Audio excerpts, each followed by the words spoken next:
Suite du cours sur les nombres complexes, deuxième année maths renforcée. C'est le chapitre 3, le début du chapitre 3 de ce cours de nombres complexes, propriétés algébriques des nombres complexes. Donc on va travailler là sur ce chapitre qui est un chapitre assez court sur la factorisation et la résolution d'équations. Le premier résultat qui est que j'ai repris ici dans ma note et pour lequel il y a une preuve immédiate, on dit que toute équation du deuxième degré à coefficient complexe admet deux zéros complexes, qu'ils soient distincts ou non. Bien, comment est-ce qu'on s'en convainc ? Effectivement, vous avez sous les yeux la démonstration qui utilise notre bonne vieille formule du discriminant delta. Et puis, effectivement, la racine de delta existe toujours dans C. Voilà. Illustrons ça avec deux exemples. Le premier exemple, c'est l'équation z carré plus z plus 1 qu'on va résoudre. Voilà. Alors, je calcule directement le discriminant delta de cette équation. B carré moins 4ac, 1 moins 4 fois 1 fois 1, moins 3. Et donc, la racine de delta, c'est la racine de moins 3, qu'on peut écrire racine de 3 fois i. Ça veut dire qu'il y a deux solutions. La première, z1, je préfère écrire ça différemment, z égale moins 1 plus racine de 3 fois i divisé par 2. On peut écrire moins une demi plus racine de 3 sur 2 fois i. Ou z est égal à moins 1 moins racine de 3 fois i divisé par 2. Donc moins une demi moins racine de 3 sur 2 fois i. Voilà nos deux solutions. Donc l'ensemble des solutions, moins une demi moins racine de 3 sur 2 fois i, moins une demi plus racine de 3 sur 2 fois i. Voilà pour le premier exemple. J'ai vraiment appliqué ce résultat. Deuxième exemple,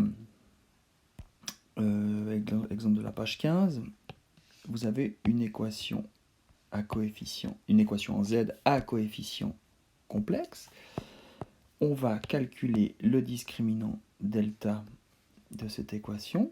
Voilà, le discriminant delta, donc b carré moins 4ac, donc moins 2 plus 3i au carré moins 4 fois 1, que je n'écris pas, fois c, donc fois moins 5 moins i.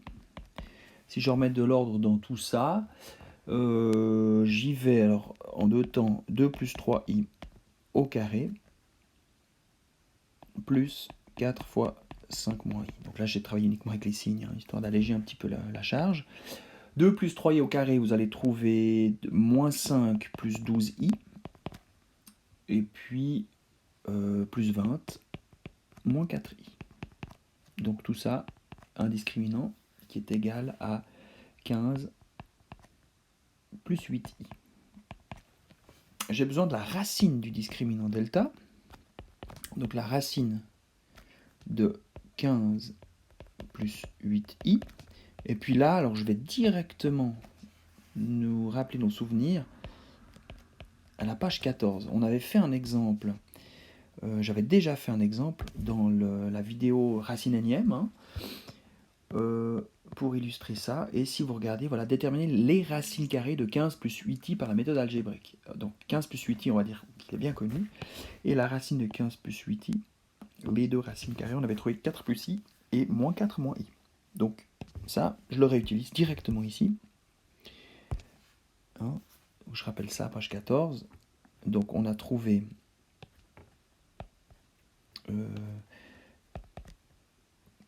donc 4 plus i, où racine de delta est égale à moins 4 moins i. Voilà ce qu'on avait. Ça veut donc dire quoi ? Que, donc si je prends racine de delta, je prends 4 plus i, eh bien je trouve deux solutions. Z vaut donc moins b, donc 2 plus 3i, plus racine de delta, donc qui s'appelle 4 plus i, divisé par 2a, qui vaut donc 2 fois 1, 2. 2 plus 4, 6. divisé par 2, 3. 3i plus i, 4i divisé par 2, 2i. Voilà une première solution. Première solution. Deuxième solution. Alors je vais rédiger un petit peu différemment. Voilà. Si je prends racine de delta égale 4 plus 4i, j'ai cette première solution. Ou, deuxième solution, z c'est 2 plus 3i moins 4 moins i divisé par 2. 2 moins 4 moins 2 divisé par 2, moins 1. 3i moins i, 2i divisé par 2, i. Voilà. Alors ici, j'ai fait le choix de prendre 4 plus i comme racine.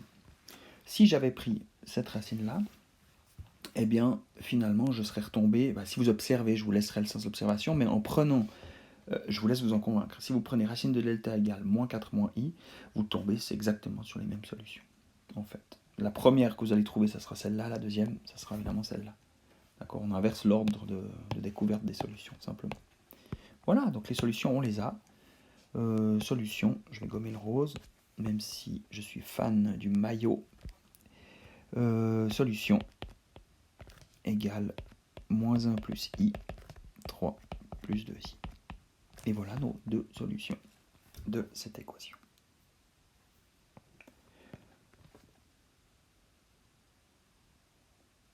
Alors qu'est-ce que je peux ajouter? Bon, évidemment là, on a fait l'essentiel.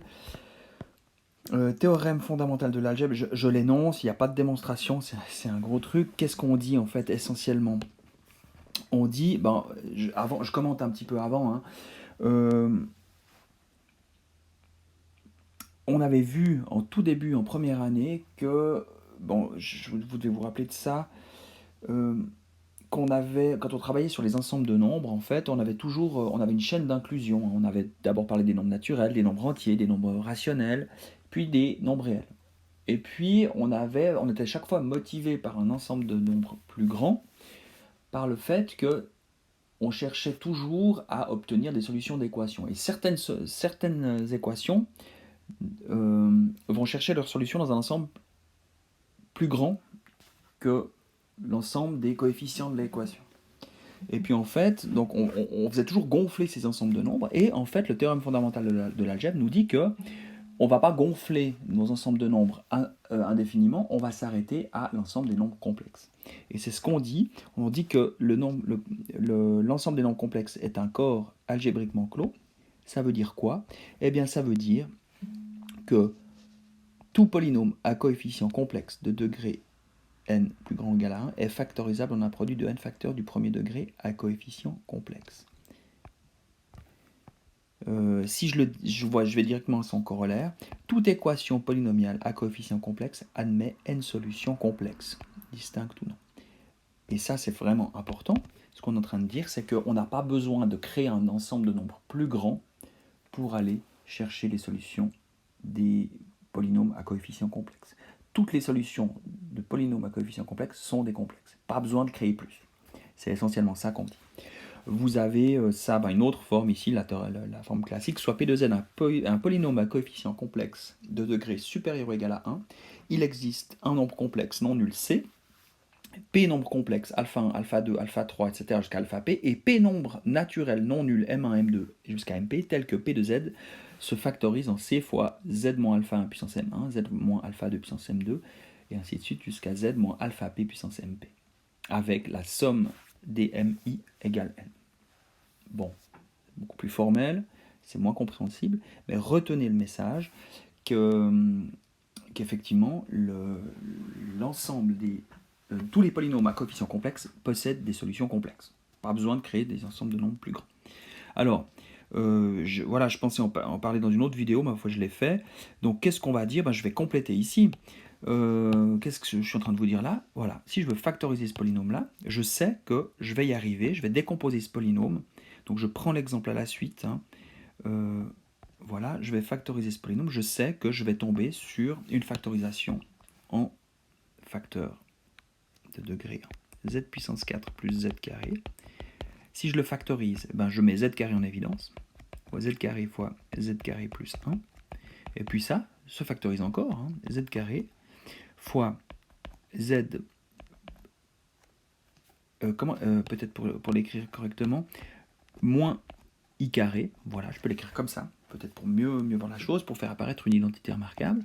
Ça c'est z carré fois z plus I fois z moins I. Il est complètement factorisé. Et puis il n'y a qu'un pas à faire pour l'exemple qui est tout en bas de la page, résoudre l'équation. Eh bien, le fruit est mûr, il n'y a qu'à le cueillir. Résoudre l'équation, voilà, vous avez juste en dessus tous les éléments pour bien faire. Dire que z puissance 4 plus z carré égale 0, c'est équivalent à dire que z carré fois z plus i fois z moins i égale 0, ce qui est équivalent à dire que z égale 0, ou que z plus i égale 0, ou encore que z moins i égale 0. Et donc les solutions, elles sont là. Z égale 0, ou ça veut dire encore que z vaut moins i, ou que z égale i. Ensemble des solutions, il y en a 3, dont une double, c'est 0, hein. 0 moins i. On a résolu l'équation.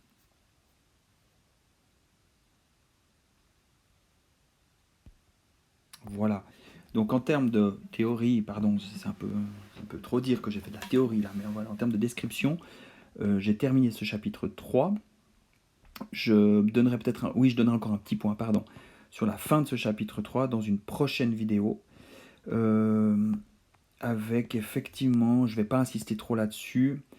Voilà, je vous tiendrai au courant. Je ferai peut-être encore effectivement, il y aura un exercice là-dessus. Donc je vais encore prendre ce paragraphe 3.3 dans une prochaine vidéo. Et puis conclure ici pour les nombres complexes. Voilà. Et je laisse tomber le chapitre 4, propriétés géométriques des nombres complexes. Ça, on ne fait pas cette année. Donc on arrive vraiment au bout.